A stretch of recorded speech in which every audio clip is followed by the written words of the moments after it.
So we're here at the CCA workbench, and All of we've us. added a little something new, Bree. You know what? We're going to talk about fighting fish with harness, but you know, you don't have to be. I think Dave and I both agree that most of the time women, they don't try to muscle their way through it. As Bink said, they're a lot better listeners. Yeah. And once you guys Hard heads, understand what the technique is, you guys are much better at doing it. So let's just get right into it, Dave. First off, you got to realize that you're not a winch.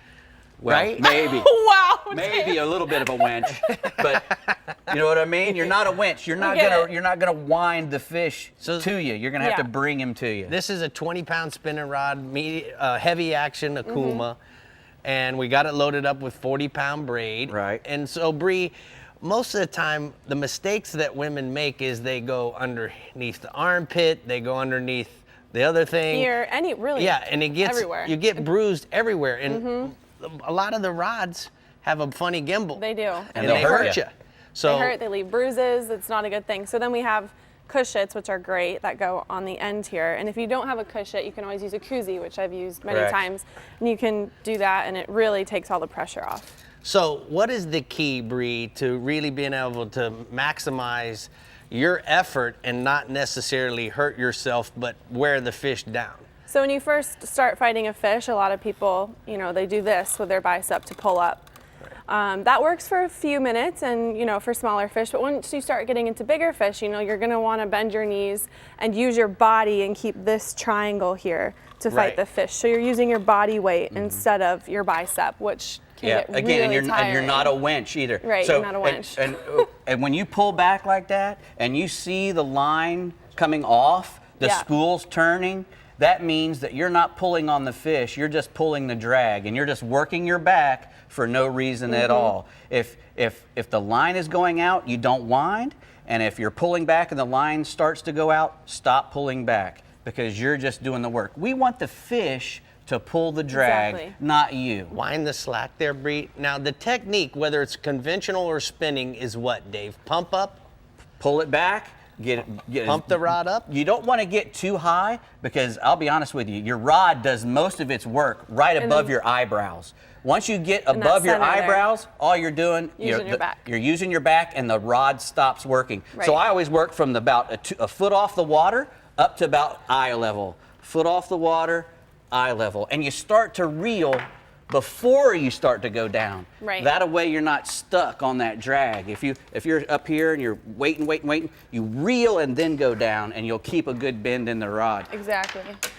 And so every boat should have one of these on it. This is a shoulder harness, and every boat should have one of these on it, pre-adjusted to the angler before she hooks up. You know, he or he, whatever. And so what you're going to do is you're going to have this thing hooked up and now, Dave, adjusted properly so that your reel isn't too close or too far away from your body. The closer the reel is to your body, the more motion you'll have when you go back and forth. Which is the same kind of correct. deal. If you're too far away, you could be moving, and the rod and reel won't work as well. When it's closer to you, then when you move, it really moves and really moves the end of the rod, and you can get a really good bend in it. Right. And you like the back harness because it can be used for conventional and a spinning rod, correct. right? We have a little doohickey on here that you can just wrap around a spinning reel. And around the rod butt. And exactly. Right up here. You can also use zip ties. If you don't have one of those little straps, you can put a couple of zip ties onto the spinning reel and hook your straps to it. Oh, now, hook the clips. Hook the clips straight to the zip ties. Now I've seen a rod go into the water that way, but you know. So where do we make a mistake, Dave? What are the mistakes we make when we're using harnesses and belts?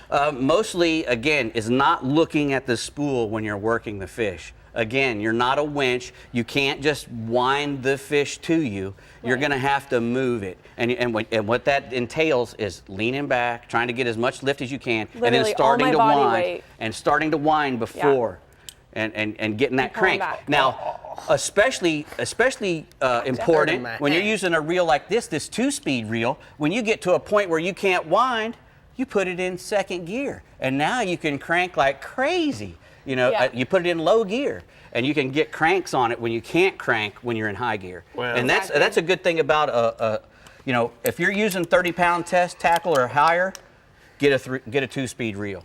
Bree, Exactly. It helps a lot. one thing I can say is in the last 5 years, you have become a badass mama angler. Well, thank you. And I want you to know, I wasn't able to say mama I've learned before. it all from you and you, so I'm gonna give you guys that, all All right? right, so where are we going next?